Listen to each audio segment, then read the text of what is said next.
All right, so you're looking to level up from your smartphone, right? Smart move. And you've probably landed on these two awesome Canon cameras, the R50 and the R100. But there's a pretty big price difference. So the big question is the pricier one actually worth it? Let's dig in and figure out which one is perfect for you. And yep, here it is, the elephant in the room. You've got the Canon R100 for a really tempting $399. But then you have the R50 sitting at $679. That's a pretty significant jump in price, isn't it? Your wallet is probably screaming right now asking, do I really need to spend that extra cash? So yeah, how on earth do you make this choice?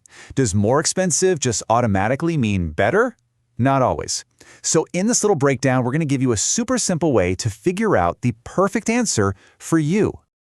Okay, but before we go any further, there is one absolutely crucial thing you need to know. Seriously, this one single fact is going to completely reframe this whole decision for you.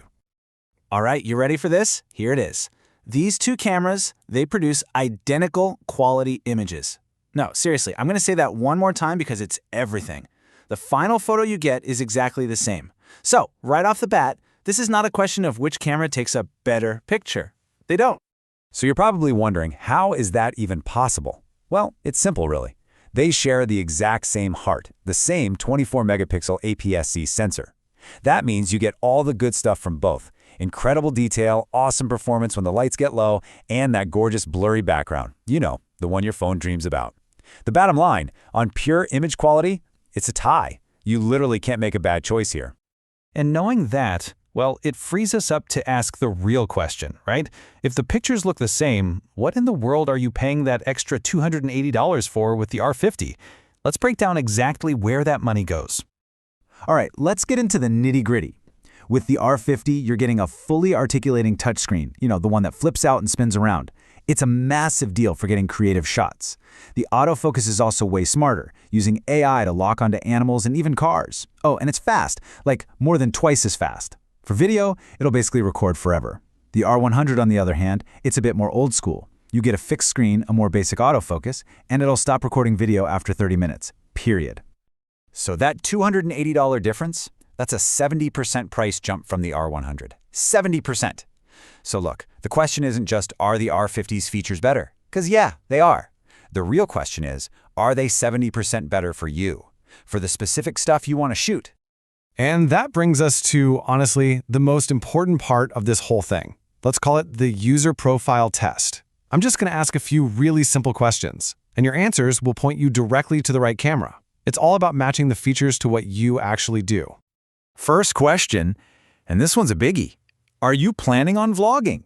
Recording yourself for YouTube, for TikTok, any kind of content where your face is going to be in the shot? If the answer is yes to that, well, your decision just got incredibly easy. The R50 screen flips all the way around so you can frame yourself perfectly. For vlogging, that's not a nice to have, it's an absolute must-have. Trying to film yourself with the R100's fixed screen, it's just a nightmare. So for any vloggers or content creators out there, stop thinking. Your decision is made. You need the R50. End of story.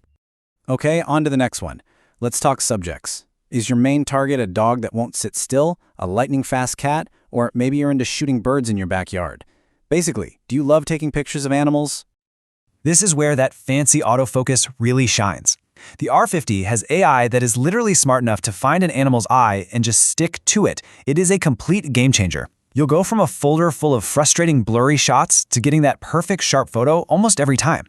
The R100's autofocus, on the other hand, is going to have a really tough time keeping up with that kind of crazy, unpredictable movement. All right, how about speed? Do you ever find yourself on the sidelines of a soccer game or just trying to capture any kind of fast action where that perfect moment, that perfect shot is gone in the blink of an eye? Look, this all comes down to a numbers game. At 15 photos every second, the R50 gives you so many more chances to freeze that perfect moment. The ball just as it hits the net, that look of victory on someone's face. The R100's 6.5 frames per second, it's fine for casual stuff. But when it really, really counts, you're kind of just holding down the button and hoping for the best. Okay, last big question for you. Let's talk video, but not just casual little clips. Is creating high-quality video a serious priority? Are you thinking about filming things like long interviews, or maybe recording a whole event, or just making really polished, professional-looking content? This is another one of those make-or-break differences. The R50, you hit record and it just keeps going. It'll record until your battery dies or your memory card is full. That makes it a super reliable tool for something like a long interview. But the R100, it hits a hard stop at 30 minutes. And trust me, that's a huge problem for anything more than a short clip. It's really the difference between a tool for a hobbyist and a tool for a serious creator. All right, so we've laid it all out, right? We know the picture quality is identical. And now we've seen exactly how those extra features on the R50 line up with very specific kinds of shooting. So it's time to put it all together. Let's find your perfect match. So here's path number 1. This is for the Canon R100. I want you to pick this camera and feel great about it if your budget is absolutely firm under $400. If you're mostly shooting awesome photos of your family, your friends, and your trips, and you're not really a big video person, this camera is an absolute steal. You're getting those beautiful, high-quality images and saving a ton of money by not paying for fancy features you're just not going to use. Then there's path number 2, investing in the Canon R50.